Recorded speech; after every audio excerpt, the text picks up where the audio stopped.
o presidente americano do outro lado do avião do governo russo, onde está o presidente Vladimir Putin. Putin vai ser recebido por Trump numa base aérea local. Tem um enorme simbolismo isso, porque o Alasca era um território russo vendido aos americanos no século XIX. Trump já deu diversas declarações contraditórias sobre o que a gente pode esperar desse encontro.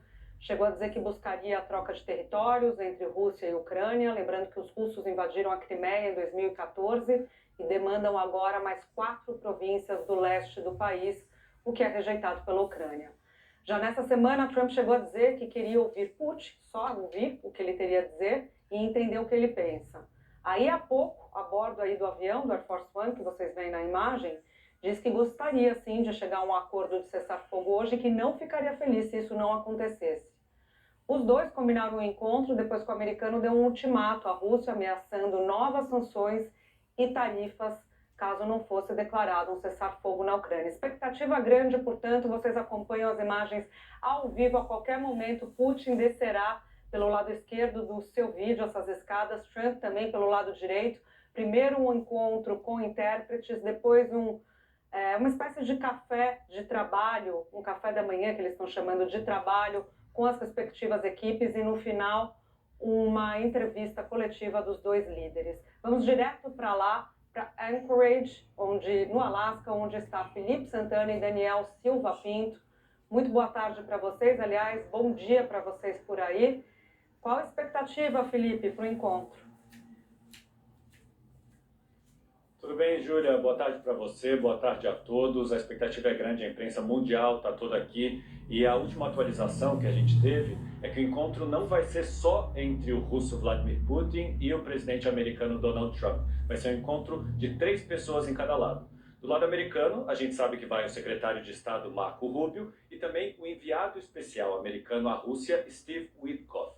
E esse nome é importante porque o Steve Witkoff tem uma história interessante. Ele era um grande amigo de Donald Trump nos anos 1990, frequentavam as colunas sociais de Nova York juntos, jogavam golfe juntos. Ele é um grande investidor do mercado imobiliário, dono do Woolworth Building, um dos grandes prédios icônicos de Nova York. Ele não tinha nenhuma experiência diplomática, mas agora, quando o Trump assumiu, ele enviou o Steve Witkoff para ser o enviado especial ao Oriente Médio para resolver a questão de Gaza. E depois enviou a Rússia para resolver a questão da Ucrânia. Ou seja, um homem sem nenhuma experiência diplomática enviado para resolver 2 grandes guerras em que os Estados Unidos têm interesse, depois de uma campanha em que Trump prometeu acabar com essas guerras em 24 horas. Agora, meses depois, essas guerras ainda não acabaram, mas o Steve Witkoff continua no cargo, continua homem de confiança de Donald Trump, é homem de confiança dele há muito tempo. Os críticos dizem que ele não tem. Putin quer que Volodymyr Zelensky se retire dessa área e ceda essa área para ele. Isso foi uma provocação a Volodymyr Zelensky na semana passada, que disse que não vai ceder nenhum centímetro de território. Desculpe te interromper, é que a gente está acompanhando imagens ao vivo. Eu não sei se do local que você está você consegue ver, mas o presidente americano Donald Trump acaba de descer pelas escadas do Air Force One, caminha então pela base militar em Anchorage, no Alasca, e a gente vê nesse exato momento Putin, alguns segundos depois, descendo também as escadas do avião oficial do governo russo e também caminhando para um tapete vermelho.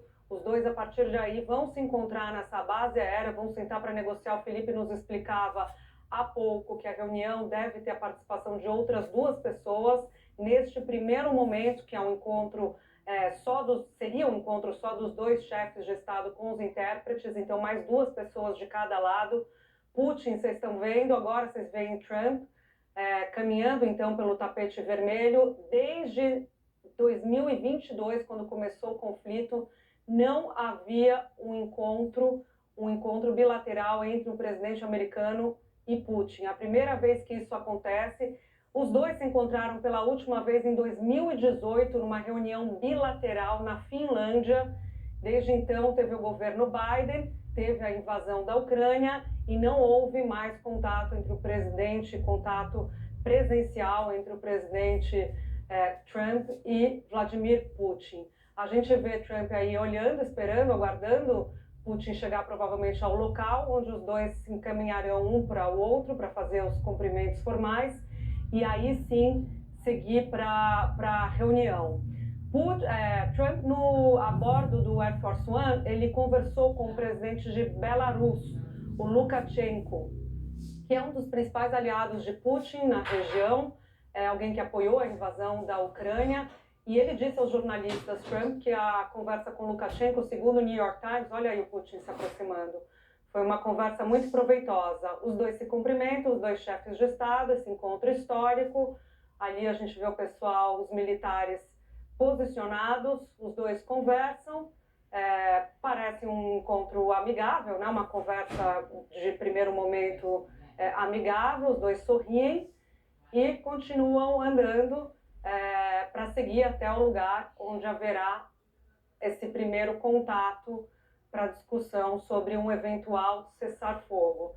É curioso até porque os dois estão sem um intérprete, muito provavelmente devem estar falando inglês, porque não há notícia de Trump falar russo, mas depois quando eles sentam essas reuniões, quando acontecem assim bilaterais, até por segurança do que é falado, dito e registrado, os intérpretes oficiais entram em campo.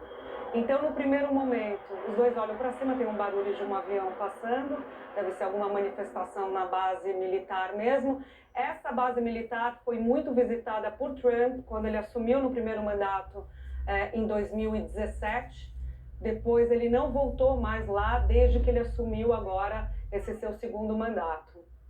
Os dois estão parados, provavelmente deve ter alguma manifestação de hinos ou foto, né, oficial. Aí de novo tem o aperto de mão, as fotos oficiais, lembrando que, posando para as fotos oficiais, lembrando que o presidente ucraniano, Volodymyr Zelensky, não foi chamado para esse encontro. Aliás, o encontro que ele teve na Casa Branca com Trump ainda esse ano foi muito constrangedor, um encontro considerado ruim em termos de negociações. Até o americano colocou em questão as terras raras, que para ter apoio financeiro dos Estados Unidos, a Ucrânia teria que ceder terras raras para os americanos. Agora eles entram no carro, olha só, e seguem então para esse primeiro momento em que estarão os dois, mais dois assessores de cada um dos lados. Lembrando que toda essa estrutura desse encontro é levada pelos americanos sempre para onde o presidente americano está. A base de Anchorage, essa base militar em Anchorage, no Alasca, foi escolhida, de acordo com a imprensa americana, porque eles avaliavam que, era um lugar mais seguro, e 2, seria possível Trump ir até esse lugar e voltar desse lugar no mesmo dia. Seria um dia de viagem só. Por isso que escolheram esse lugar. Os homens do serviço secreto ficam do lado, os carros, a estrutura, como eu diria, muitas vezes vai junto com o próprio presidente. Aliás, um avião na frente do presidente americano levando os carros, a limusine, esses carros em que o presidente americano anda fora do país, tem até sangue, bolsas de sangue para uma emergência, se acontecer algo contra ele, um atentado, enfim.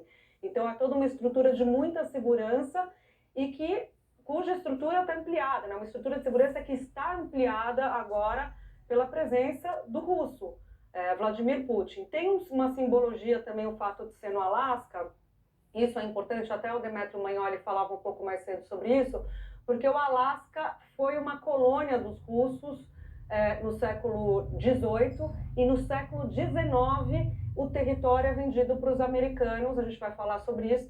Trump e Vladimir Putin não estava prevista, porque ontem está tudo muito... As notícias estão chegando muito rapidamente. Os horários foram confirmados na noite de ontem e a expectativa era que Putin chegasse 1 hora depois de Donald Trump. Mas aí o que aconteceu hoje foi que o avião de Trump atrasou também 1 hora e aí fez essa chegada sincronizada. É claro que Putin chegar depois de Trump seria uma deferência ao presidente russo. Esses detalhes são muito interessantes nessas coberturas de encontros bilaterais. Teve um outro muito interessante hoje de manhã, em que o ministro das Relações Exteriores, Sergei Lavrov, chegou aqui antes de Vladimir Putin, usando um moletom escrito União Soviética. A União Soviética acabou em 1991, foi desmembrada em 15 países, entre eles a Rússia e a Ucrânia, só que Vladimir Putin chama o fim da União Soviética de uma catástrofe, a maior catástrofe da história da Rússia, e ele acredita que a Ucrânia faz parte da Rússia. Então, uma simbologia muito importante, o Sergei Lavrov chegar hoje com um moletom escrito União Soviética. E essa é a grande preocupação do Volodymyr Zelensky hoje, que o Putin não esteja só interessado nessas regiões em que ele quer anexar nesse momento, mas que queira anexar toda a Ucrânia, se não agora, depois de um cessar-fogo, em algum momento, porque essa guerra começou, na verdade, em 2014, quando a Rússia anexou ilegalmente a região da Crimeia. Agora quer mais outras 4 províncias. Por isso que, para Volodymyr Zelensky, é muito importante que a Ucrânia entre na aliança militar do Ocidente, a OTAN, porque a regra da OTAN é atacou um, todos defendem, todos defendem. Agora, para Vladimir Putin, é muito importante que a Ucrânia não entre na OTAN, porque ele não quer estar ali na porta da Europa ameaçando uma invasão europeia à Rússia. Então, tem muita coisa em jogo aqui. A gente falou que encarregados de negócios dos dois lados vão estar nessa reunião. A gente lembra que quando Volodymyr Zelensky veio à Casa Branca, Donald Trump ia assinar um acordo de mineração de terras raras que ficam principalmente nessas regiões ocupadas pela Rússia.